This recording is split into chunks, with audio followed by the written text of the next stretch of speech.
Cut then update. Yung bukas na Lola Again Mall Tour na ila Alden Richard at Catherine Bernardo sa Vista Mall Taguig. At may kasama pa yung official trailer launch.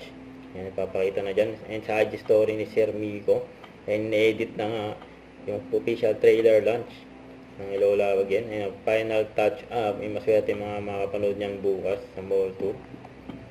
Ito, post ng SM City Baliwag. Yan, abangan ng cut din. Kanilang Mall Tour. Yan, October 12 yan. Sa SM City Baliwag. Yan, interaction nila Daddy Bay at Mami Min.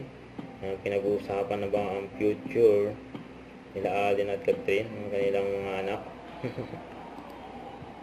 ito yung ganap ni Alden kahapon. Yan, ang dami pang nakakita kay Alden. Yan, sa SM MOA. Yan, gulat pa nga si Alden, reaction ni Alden. Yung katabi niya si Janela Salvador. Yan, cute ng alaga ni Alden. Yan, ganyan ka-gentleman si Alden. Yan, binigyan ng tissue si Catherine, dahil pawis na pawis.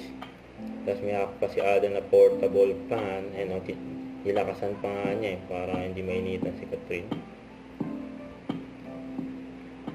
Yan, ang ganyan kabait si Catherine sa mga fans niya, kinamayan pa nga niya. Pinagpaguluhan ng cut din sa una nilang Mall Tour. Maalala mo yung Solinod. Ang daming tao dyan. Siyempre sa susunod na kanilang Mall Tour, mas dadami rin tao dyan. Siyempre ganyan din karami. Hanggang nila kamahal ng cut din sa pagsakay.